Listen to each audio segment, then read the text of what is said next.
Today we have our guest speaker, Ginger Dewey, who is our Educational Development Manager at ReadSpeaker. And today we're going to be talking about filling the void and how to get students to engage using ReadSpeaker. And just some housekeeping before we get into the presentation. We're going to be using the chat to ask any questions that you want. And also, if you don't want to say the question out loud, direct message me, Paul Stisser. I'm going to be the admin today. And direct message me, and then during the presentation, I'll read that out loud, and then Ginger can answer it for everybody.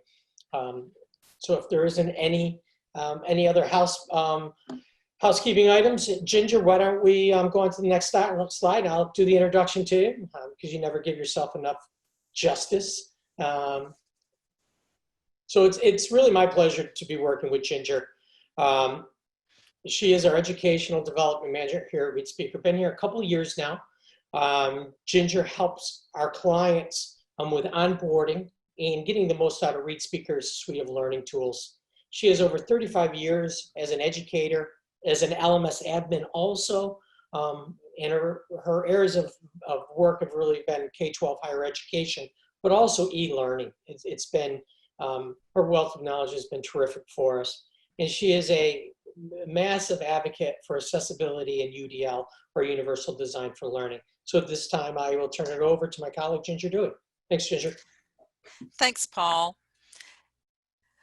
Well, I'd like to first thank Paul for that kind introduction. He did say a lot more than I typically do.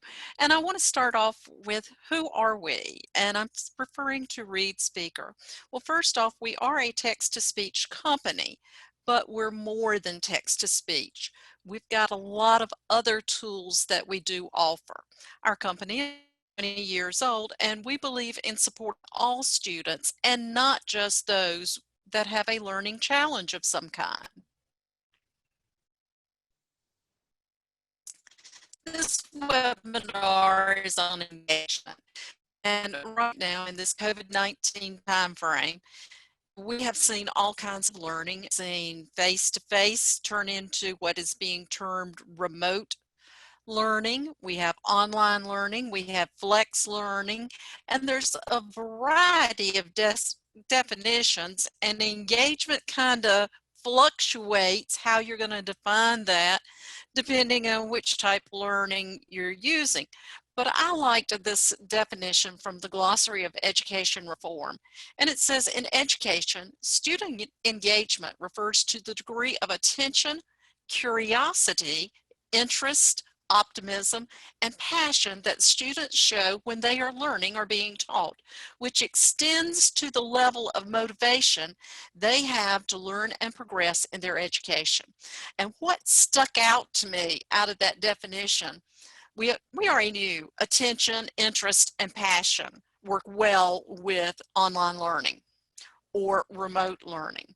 But curiosity and optimism, those were two new ones for me, and I thought it was a perfect idea. Why is the engagement important? On the University of Washington website, they have this one sentence: research has demonstrated that engaging students in the learning process increases their attention and focus, motivates them to practice higher level critical thinking skills, and promotes meaningful learning experiences. And I got to thinking about the definition and what the University of Washington website was saying, and the two mesh perfectly, because curiosity makes you dig deeper. If you're curious about something, you're going to look it up, even if it means Google and not in the course, but you're digging. You want more information. Well, as you get more information, you start applying it. There becomes more synthesis, and it becomes more of an evaluation of what you're finding and how you can use this. Well, those are the higher level critical thinking skills that the University of Washington is talking about. And that together says that what we're talking about today. Well, I did a little bit of research, and Janet Carter in the Education Dive Popup.com area did an article on instructional design improves engagement in online courses. And by the way, if you want these PowerPoints, please let us know, because all of the links for the sightings that I have are in the speaker notes. So just let us know and we'll be glad to send it to you. But Janet talks about the use of a flipped classroom methodology and surveying your students. Well, we know surveying your students is always beneficial because you don't know what kind of activities they like. One class might really like activities such as crossword puzzles to help learn definitions. Another class might dearly hate that kind of activity and they want something else. So because of this, surveying your students tends to help you figure out which kind of activities to bring in. But let's talk about the flipped classroom. With those of you who maybe are not familiar with that, the flipped classroom has the students go through the concepts and the bulk of the information on their own. Then they come back together in some form and they talk about scenarios where they'll apply those concepts. Again, getting on that higher level of critical thinking. They're applying what they have learned. And then Anna McLoone and Sarah Burke wrote an article this morning in Inside Higher Ed, and what they did is a dry run at a socially distanced classroom. And one of the first things they said is, with the socially distanced classroom, you're still going to have Zoom or some other kind of distance delivery with webinar, web meeting, things along this line where you're bringing the students in remotely as well as having some face-to-face. And the only way you can do that is if everybody has a tablet, because otherwise the students that are in the web meeting can't interact very well with the students that are there face to face.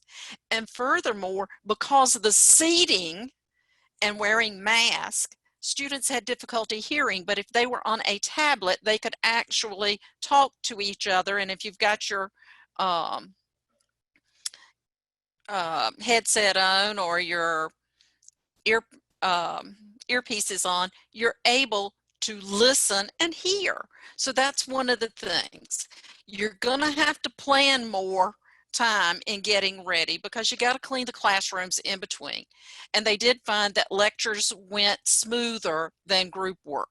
So that was just this morning that we found out that. And they had a group of 11 or 12 faculty volunteers that acted as students and went through the process of 3 different types of learning strategies just to see what it was like in advance.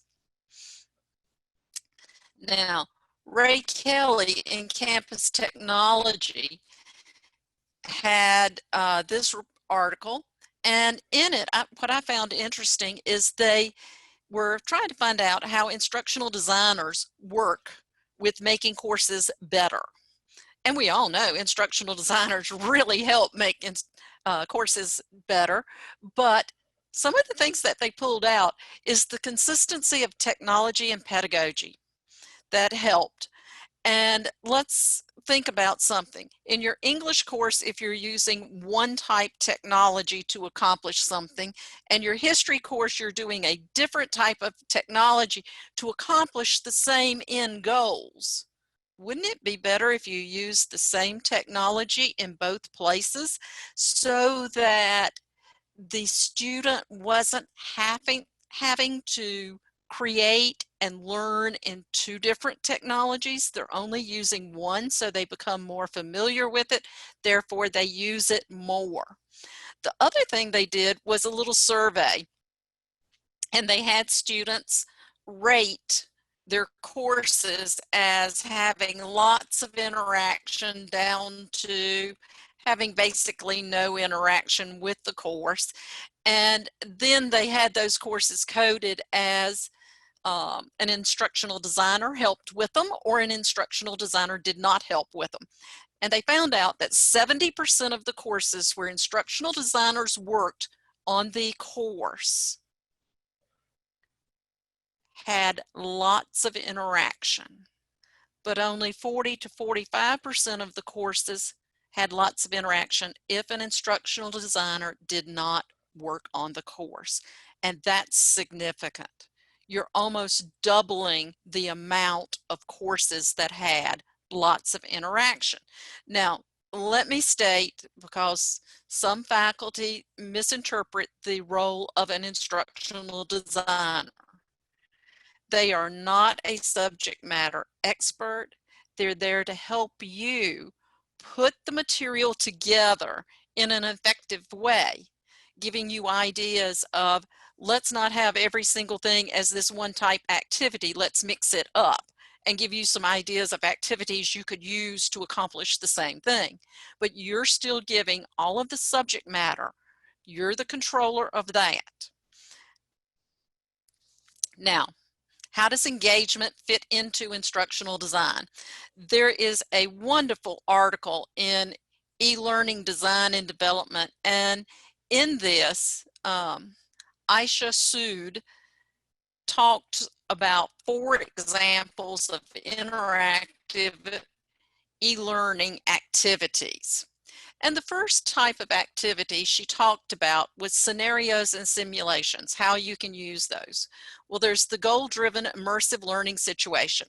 And what that is some type of interactive tour or using hotspots for the student to gather information as they go along to solve something.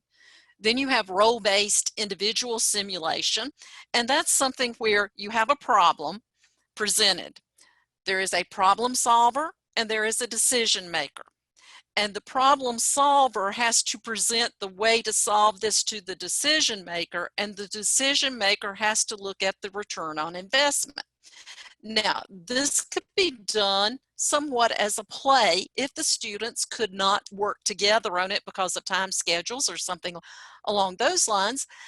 It could be written like a play.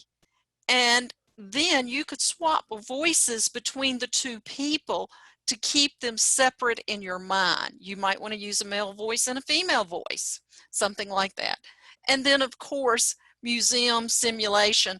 That's like a 3D tour of a museum, a factory, an office, anything along those lines. Now, with stories, they talked about ebooks, and I think many of us have gotten into listening to ebooks while we were commuting before COVID-19, and now somewhat in our downtime, we listen to them. Textbooks also are a form of ebooks in most cases, and Bookshare Access Text helps provide those to our students. Character dialogue. Now, character dialogue, what I think of with this is like a Powtoon. And with a Powtoon, you've got 2 characters with their little caption bubbles over the top of each one, each character, and they're talking. Well, those can be read aloud. Games. With games, and this is still the same article that this came from, with games they had spin the wheel. Now, when I read the description of spin the wheel, my first thought was Trivial Pursuit. And if you remember that game, you had to earn little wedges, and when you got all your wedges, then you won the game. Well, spin the wheel, you've got to answer all the questions on the wheel correctly to win the game. And you get points for answering them. And you literally spin the wheel like on the Wheel of Fortune. It's the same type thing. They have a slot machine game, and slot machine game, you pull the arm and it gives you a question and you earn points instead of money. Tic-tac-toe with questions. That one I thought was very creative. You're playing tic-tac-toe and you choose a square, and if you miss the question, an X goes there, and if you get it right, you get a check. And then audio-visual crossword. With an audio-visual crossword, you could have a snippet of music and you were trying to put in the composer's last name, or a picture and you have to put in the artist's last name, or you could listen to the clues. Now with quizzes and assessments, they had the $1,000,000 question and $1,000,000 quiz, and that's same as Who Wants to Be a Millionaire. You build up your questions with points and you're getting them that way. Drag, drop, sort. Drag, drop, sort is an activity to where you are dragging things to specific places on a diagram. Now, you might say, drag drop, that's just not a great thing. But think about this, a surgical tray in an operating room. Every instrument has to be placed at a specific place on the tray so that the surge tech knows when they reach down, they're getting what the doctor is asking for, or if the doctor reaches over, they know they're picking up what they want to pick up. Another thing drag drop could be used for, and this is one thing I have to look up every time I do any type of dinner party, is how to set the table with all those extra forks and spoons and knives that you have to put in. Where do they all go? That's a great place to do drag and drop. Now, another place that you might want to use it is, there used to be geo hunting where you had coordinates to a place and you found your item there and then you moved on to somewhere else. You could use the same type theory there, but when you get your clue at the first place, it's telling you what you have to find out of the other items to bring in next.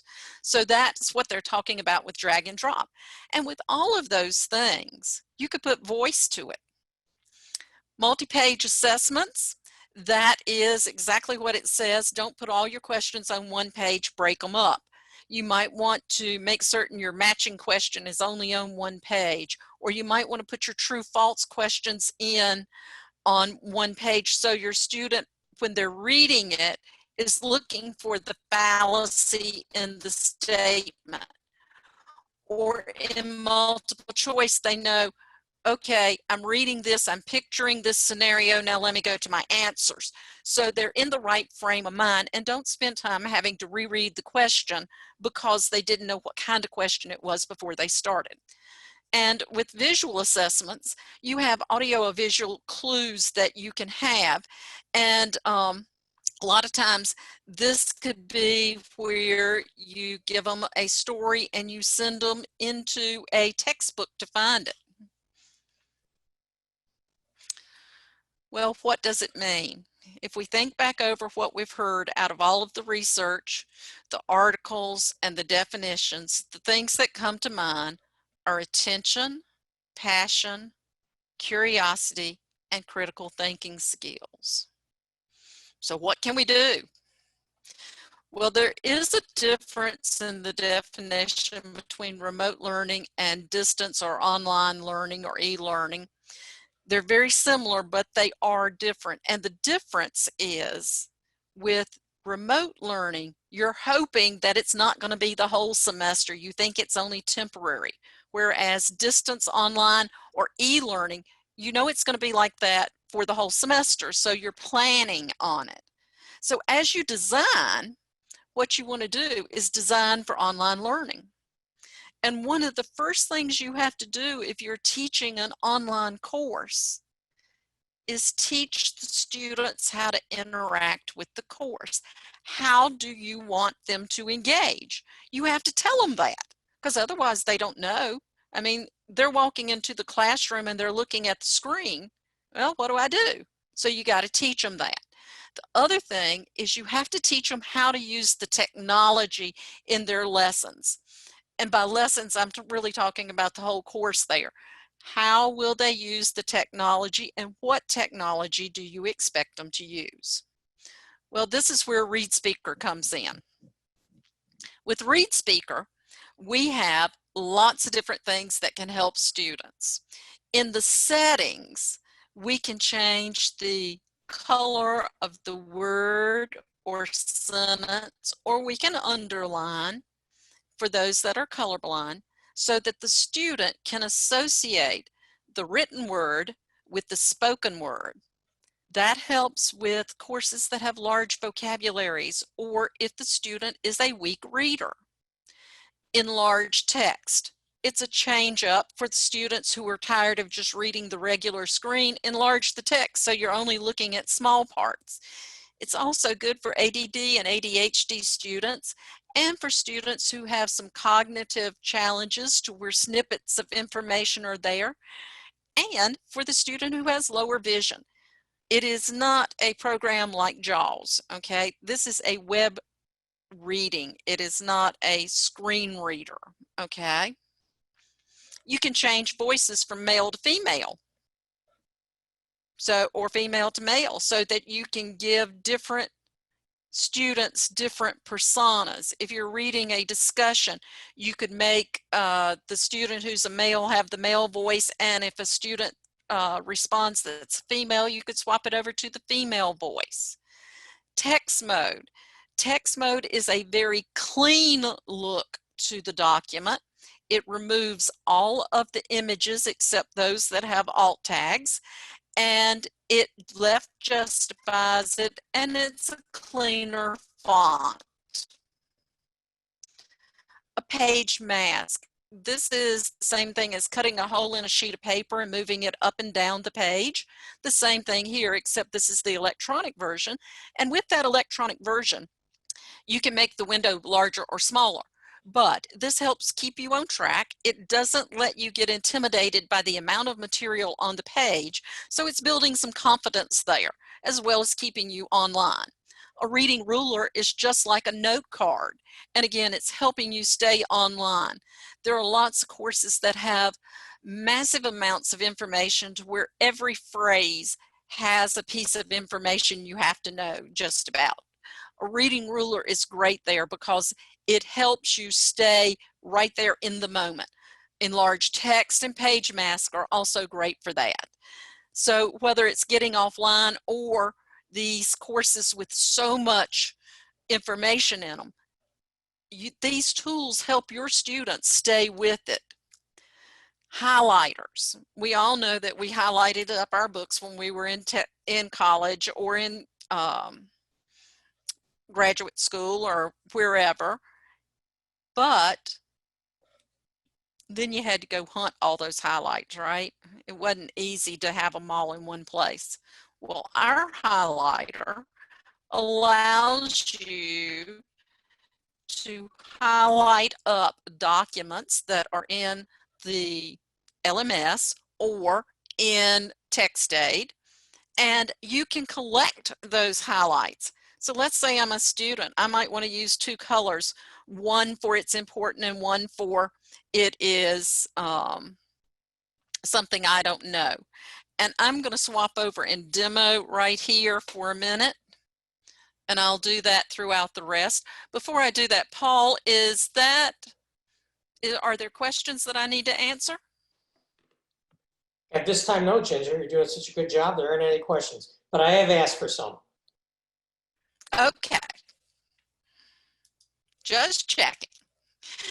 All right. Now, I'm going to go to this document right here, and this is what our doc reader looks like. Let's say I'm reading this document and I find out that I just don't know some things on here. I'm going to open up my lower toolbar and I'm going to go to my highlighter. Now, when I use my pointer, I can highlight and choose my color. And I'm going to say that's something I know. What is this about decorative pictures? I don't understand what that is, so I'm going to use a different color. So I'm highlighting and choosing the color. However, I could choose the color first and then highlight. I have both of those options. Now here's something that's really cool. I'm colorblind. I have no idea what those colors are.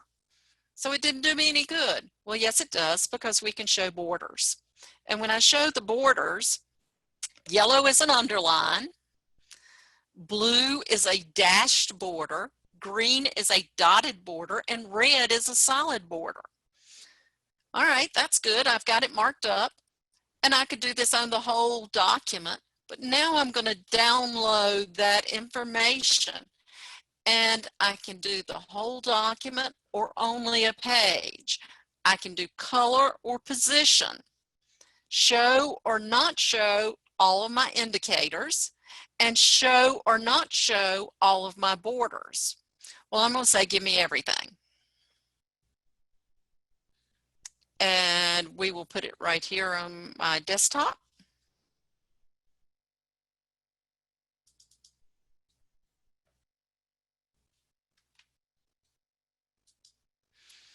And there is my information. And I could go in and say, Mr. Stisser, what are decorative pictures? And he might say, where did you find that? And you could say, on page 1 of such and such article. Well, if Paul didn't know exactly where that was in that article, he could ask you to pull up your version of the article because it contains your highlights. Your highlights are stored in your cookies or cache of your machine, of your computer. Therefore, you want to have that pulled up because your instructor highlights are going to be different. And you're not going to see the instructors and they're not going to see yours. So you have to have that in mind. So then we have our information. Now, another good thing about highlighting is if I am the instructor, let me get back up here. I'm going to clear these highlights and I'm going to be the instructor. And during the first week of class, one of the things that online students need to know is how do you study for a particular type of course. And we know that if we're studying history and we're studying English, you study differently. So with that in mind, the instructor needs to teach the students how to do that. So they might come in here and say, the page mask tool, the reading ruler, and down here, zoom in, zoom out. Those are the important aspects on this. So now I'm going to hide my highlights. And I ask my students, what did you get out of this article? And what the student says is, you know, different things. And you're asking the class, so you're getting all different kinds of response, hopefully. And at the end of that discussion, you show them your highlights. So your highlights are important to you. You can download them and you can teach the students then how you are pulling that information out so that they understand how to study for your course.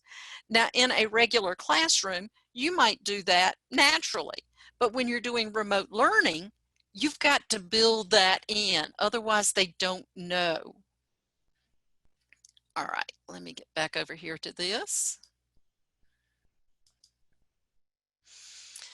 And Bookshare is a service that a student who has cognitive challenges can sign up for. Bookshare and Access Text are usable within, let me go back, I meant to do this one also while I was there, are also available in the library of TextAid. And as you can see, I've got Bookshare, and then Access Text. What you do is you register for it, and then the coordinator in Disability Services would share the book with you. And here is a book. Let me get my demo screen up. A Study in Scarlet. See, that is an EPUB. And I'm pulling up that book right now. And in that book, as I go through the variety of chapters, I can use my highlighting on it. So I can highlight up in TextAid, just like I was showing you in DocReader. All right, now let me go back to my PowerPoint. Proof listening. Now, we always tell our students, proofread your work before you turn it in. And we say that very quickly to students, and we expect them to proofread. But the trouble with proofreading is you read what you think you wrote, not what you wrote. And because of that, you don't catch errors. But proof listening, you're hearing it. So you hear the left out word. The typo that is still a word, so spell check isn't going to catch it, like from and form, lean and learn, attach and attack. Those words, you know, it's one letter different. So that makes it a big change. Clumsy sentences where you start a sentence one way and you change the sentence. Now looking at that, we're going to look at text aid here for a minute, and I'm going to go back to this. And we see I have a couple of sentences up here. And yes, I did purposely make a few mistakes. So here we go. We're going to listen to it.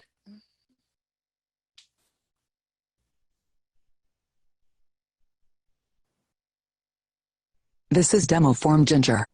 She was supposed to and now All right, not we heard a traveling lot today. of problems in there. First off, we heard this is demo. Well, we need the article A.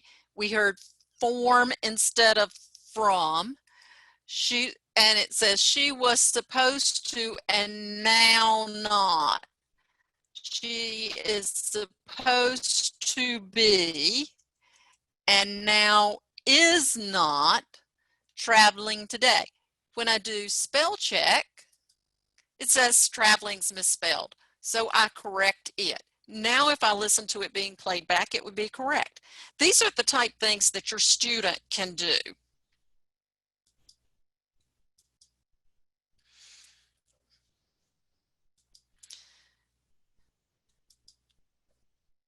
And these are the tools in WebReader, and I'm going to go through WebReader and DocReader a little bit more thoroughly here in a moment, so don't panic.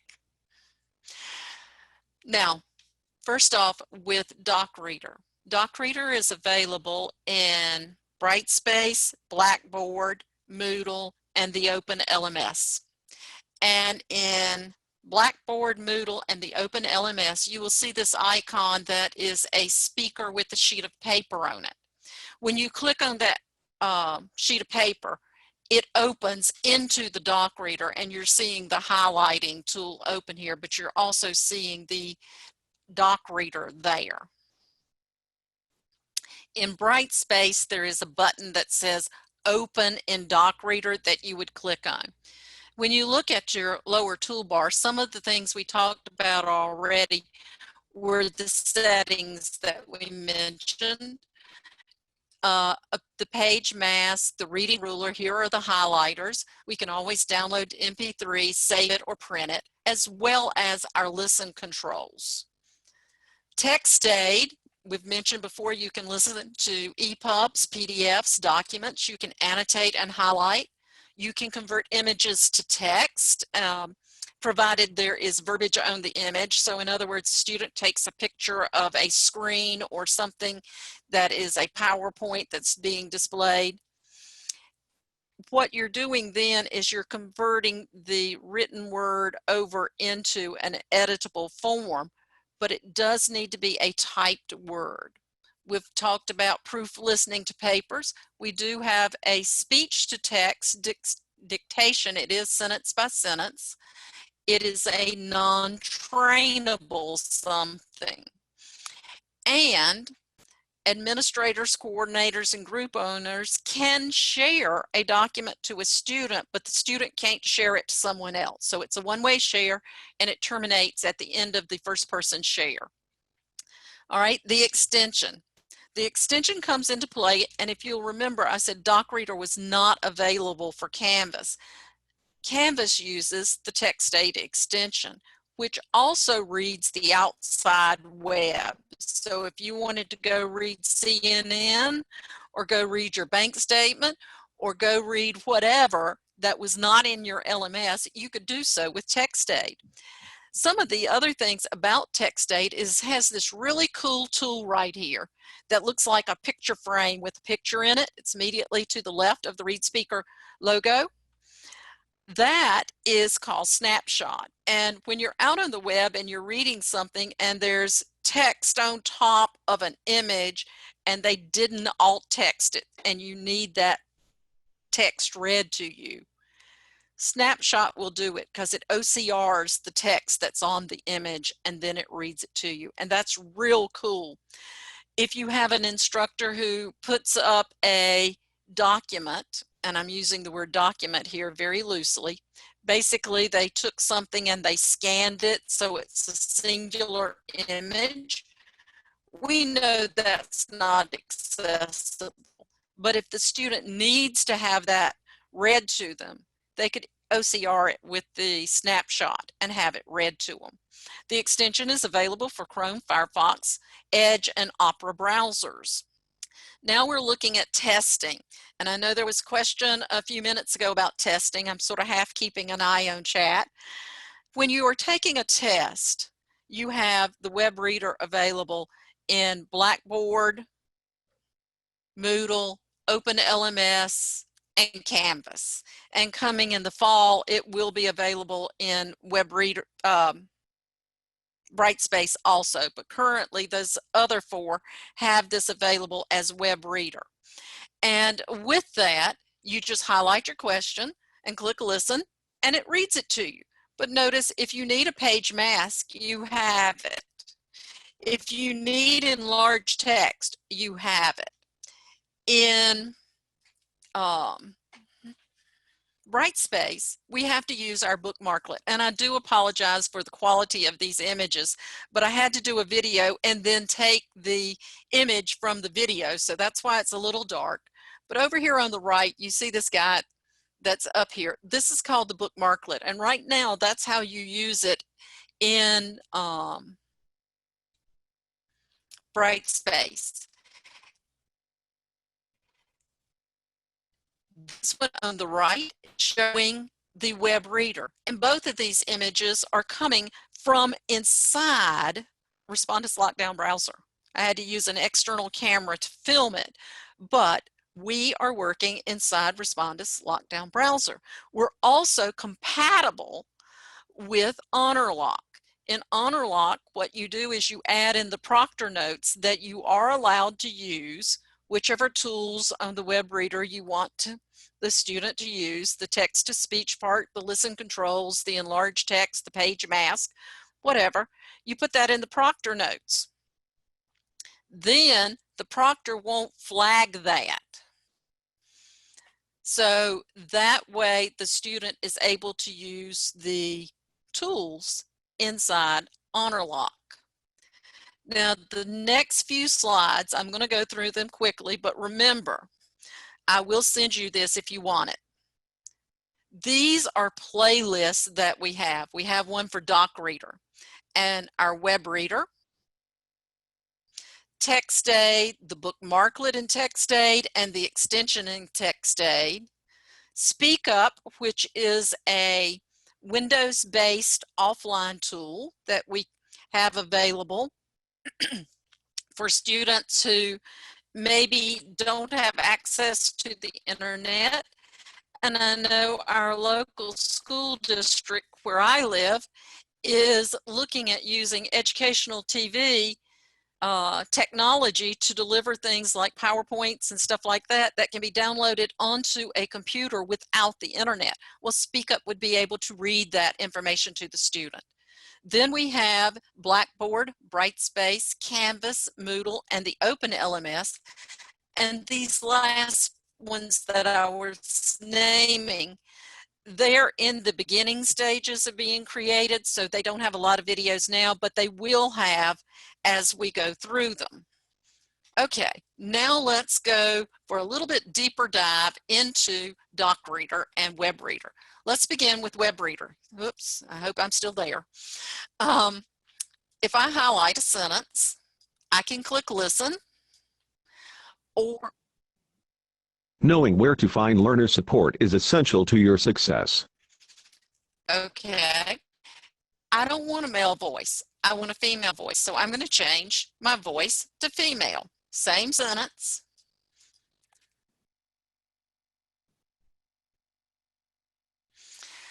Now, with Knowing that, where you to find see how learner easy support is it essential was to your swap success. voice. So you can give a persona to information. Now, we can change the speed. You can move the speed up or down right here. so that it reads faster or slower. But we also have this little menu right here in the lower left of the listen button. When I click on it, I now have my other options. So let's take a moment and look at settings. In settings, I have several different choices for word color and sentence color. And notice I do have underline, and I've got colors for text. I can choose whichever word and sentence color I want, as long as they're not the same, because you wouldn't want them the same. But you can choose that. Let's say I want a blue sentence now with a yellow word. I could have my word underlined if I wanted it to be underlined instead of highlighted.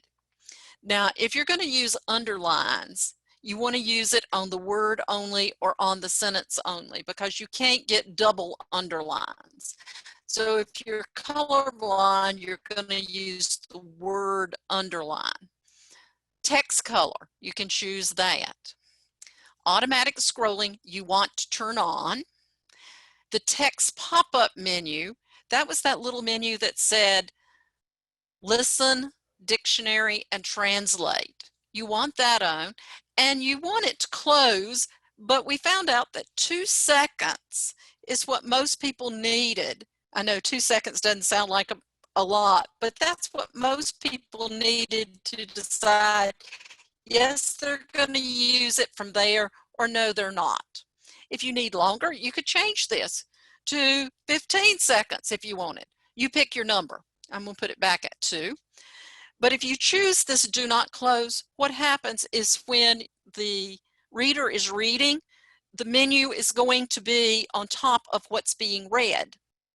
So that's why I said you want it to close. You may want the time longer, but you do want it to close. Now, this menu that's up here at the top, it's got your play pause button, your stop button, increase font size or decrease font size. We have volume, and with volume, we always suggest that we max out the volume on our player and let your student control them on your headset, your earbuds, your computer volume, however you want to control it, but control it where you normally control it. We have reading speed. Again, it's on a slide scale. This time it's horizontal. To the right is faster and to the left is slower. And we have our text settings. And with text settings here, I go from a -1 to a +7. I'm going to choose a +2. We have serif and sans serif fonts, and we also have open dyslexic. Some of you may not be familiar with open dyslexic, so I'm going to choose open dyslexic so you can see that font. Younger students may be familiar with it, and older students may not be familiar with it because of the way dyslexic students learn to read. But the open dyslexic helps lock the letter into place for the student so they can do more phonetical reading instead of having to learn the shape of the word to read. With background colors, you notice we've got several different colors of font: black, red, blue, yellow, and light blue fonts. And we have different colors that go with the background. We could have a light yellow, white, light blue, pink, anything like that. I'm going to put yellow on black. Now, that is a stark contrast. And if I was reading that very long, personally, I would have a little bit of trouble. So I'm going to go back to black on light pink.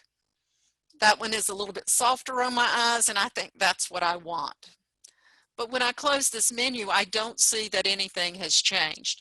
And that's because I need to put it over onto text mode for it to change. Now I see it in action. Any questions so far on this?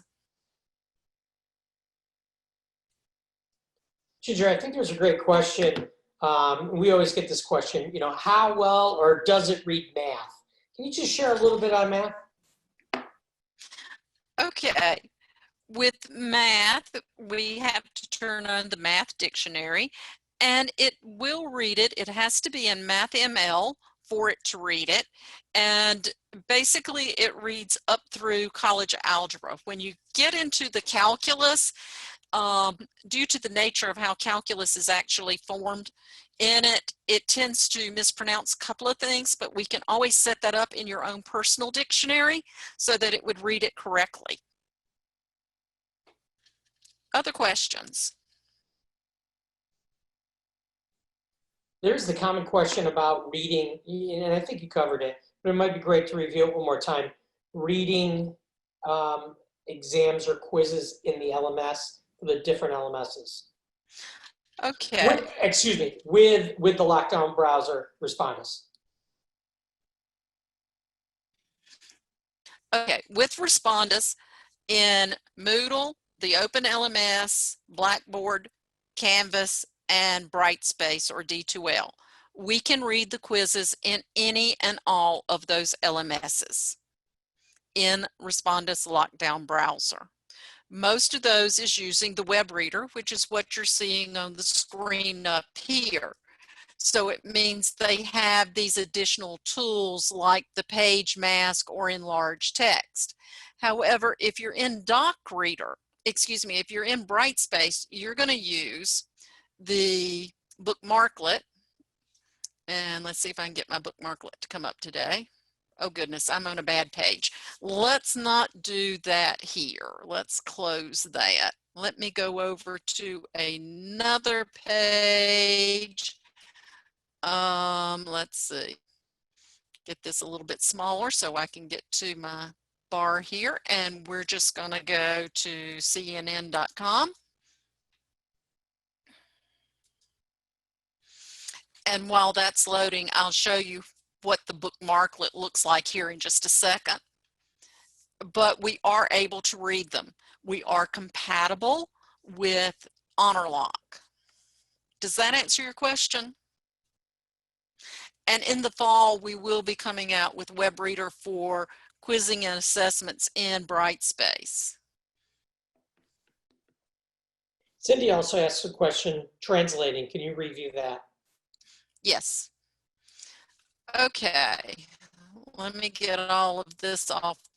Let me just recirculate that page. And maybe I'll get all that extra off the page so that I can show it without whatever happened there. And that does tend to happen, what you're seeing on the screen. If you happen to be using one type player and you pull another player onto it, you're going to get the extra information. With translating, we use Google Translate. So if I wanted to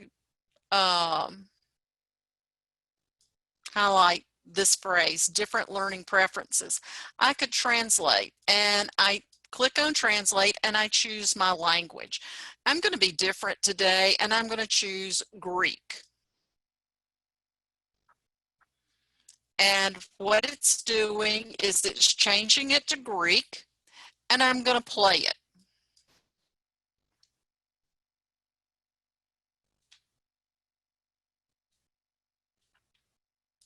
Okay, I'm going to highlight it and play it.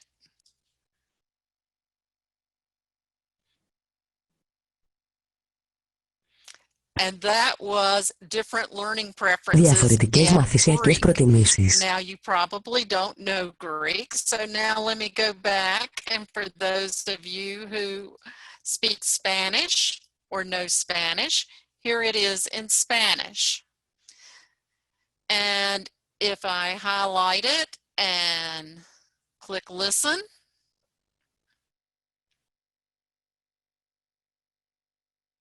now, what I wanted you to hear by doing Diferentes that preferencias de is aprendizaje. the fact that the voice changed to match the language.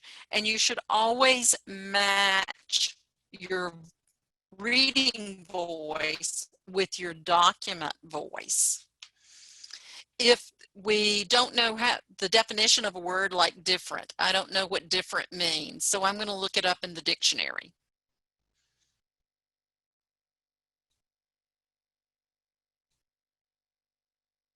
And we can see it's an adjective and it gives me a definition. And I don't like the way this looks, so I'm going to put it on open sans and normal size font and a white background. And normal, by the way, is about 12 point, and there it is. It's on the regular text that you would see. And I was able to change that without going back to settings. All of our text boxes in WebReader have this menu, so you can change things on the fly. But if I go to look up a word like studying in the dictionary, it's not going to be able to find it because it has a suffix on it. Just like in a traditional paper dictionary, you have to look up the root word. So I'm now going to look up study.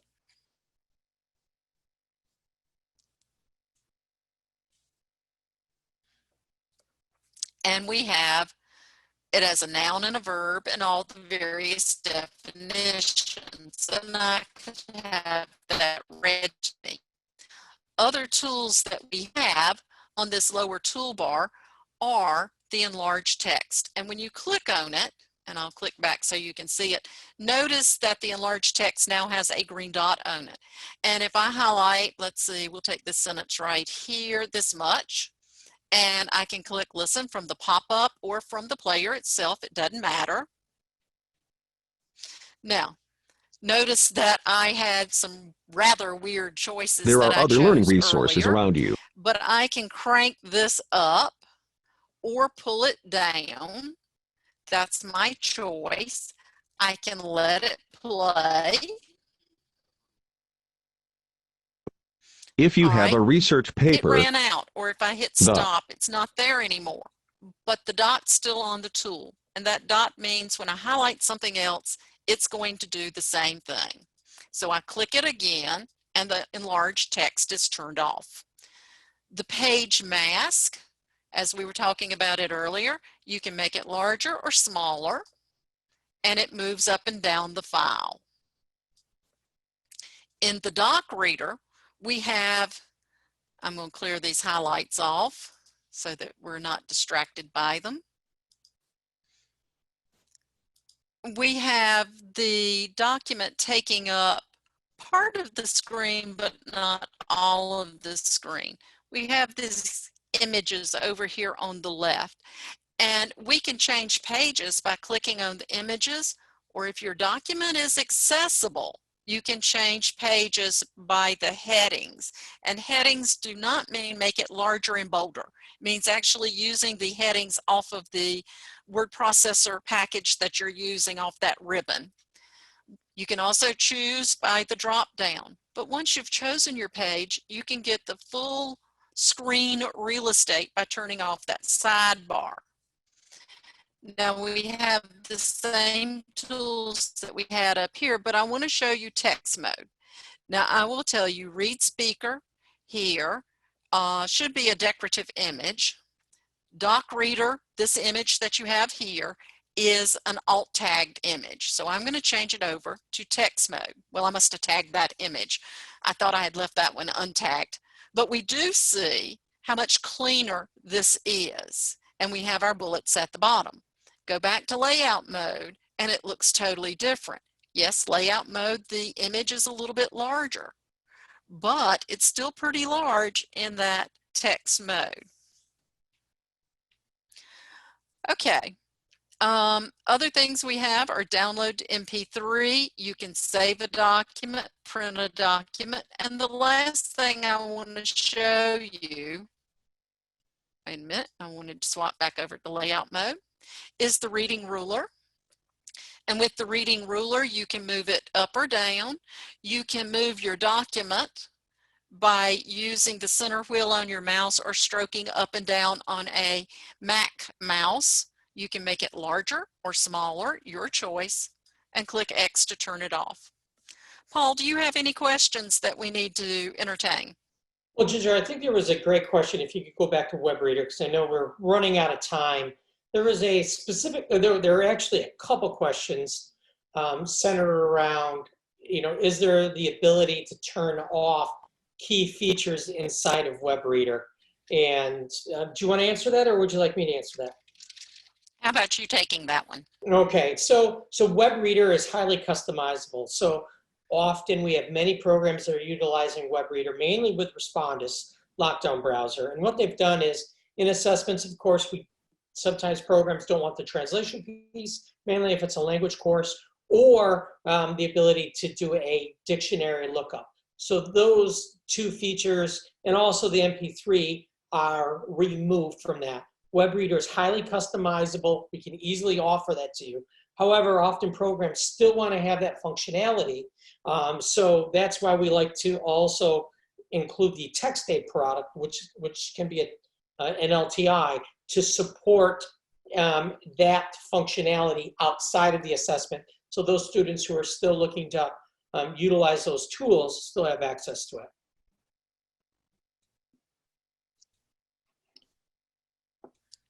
Were there other questions? I think that is it. Okay. I'll put our contact information back up.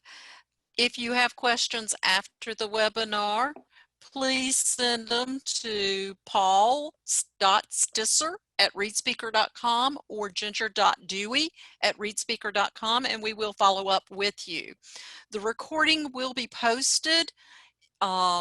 Generally, it'll be about 2 to 3 days after today before it gets posted up on YouTube, and it will be captioned. I believe Nate has it set up to where it will be emailed out to all of the people that registered for the webinar, and you will get that.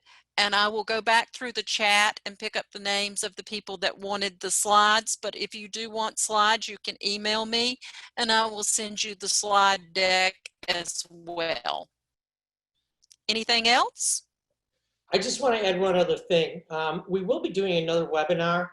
However, we're looking for topics, and it seems that assessments has been a hot topic, mainly in this Q&A, but also with COVID and everything going on. So if that is of interest to this group, feel free to reach out to Ginger and myself and share that information, and perhaps we can put together a webinar on that, and have it a Q&A, also agenda to where we can answer any questions that you may have on that. And if there aren't any other questions from Ginger and I'd like to thank everybody for attending. And once again, if you have any questions, please reach out to us, and we appreciate your time this afternoon. Stay safe.